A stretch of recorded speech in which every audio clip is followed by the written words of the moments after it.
জুয়ার ব্যবসা করার জন্য প্রথমবারের মতো সংযুক্ত আরব আমিরাত সরকার সে দেশের ক্যাসিনোকে লাইসেন্স দিয়েছে। যুক্তরাষ্ট্র ভিত্তিক উইন রিসোর্স নামের প্রতিষ্ঠানটিকে এই লাইসেন্স দেওয়া হয়েছে। উইন রিসোর্সের পক্ষ থেকে লাইসেন্স প্রাপ্তির বিষয়টি জানানো হয়। এক প্রতিবেদনে এ তথ্য জানিয়েছে খালিজ টাইমস।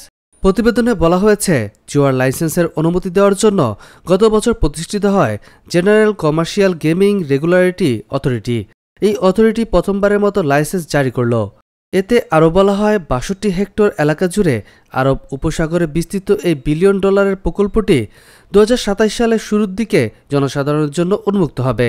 এছাড়া লাস ভেগাস ভিত্তিক ক্যাসিনো প্রতিষ্ঠানটির পক্ষ থেকে জানানো হয়, তারা রাস আল খাইমা অঞ্চলে উইন আল মারজান দ্বীপে একটি বিলাসবহুল অবকাশ কেন্দ্র নির্মাণ করছে। সেখানে প্রতিষ্ঠিত হবে আরব আমিরাতের প্রথম ক্যাসিনো।